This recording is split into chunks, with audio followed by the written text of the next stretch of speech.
Wow. That's the first time I ever heard an ignition-based rev limiter in a top fuel car. Isn't that what it sounded like? Absolutely, Alan. That sounded, I think everybody is very perplexed. The crew doesn't seem to be going into anything out of the ordinary as much as that was. I'm not 100% sure that if I'm the guy that's buying the parts for that, I'm going to pull in and stand on the gas. That sounded very out of the ordinary.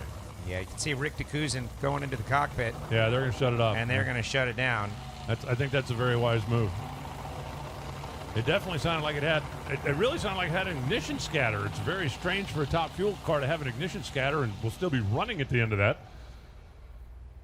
Anyway, just to finish the story real quick about the crew chief shutoff. We were in Gainesville a couple of years ago. Don Garlitz, Big Daddy himself, was standing up in the tower, and we're working our way through top fuel, and I said something about, the crew chief shut it off. And he said, what? And I said, yeah. I said, they have a box that the crew chief can shut the car off on the starting line. If he sees something he's not happy with, he can just shut it off. And you know Don Garlitz, right? And Don said, I wouldn't want that on my car.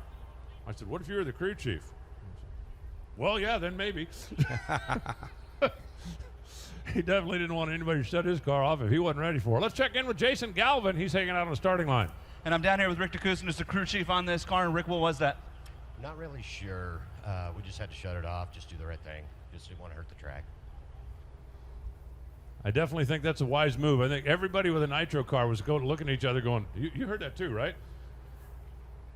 Well, we're off to a interesting start here, but we've still got a bunch of them. And remember, the final four are going to be the semifinals, the Pep Boys All-Star Call-Out.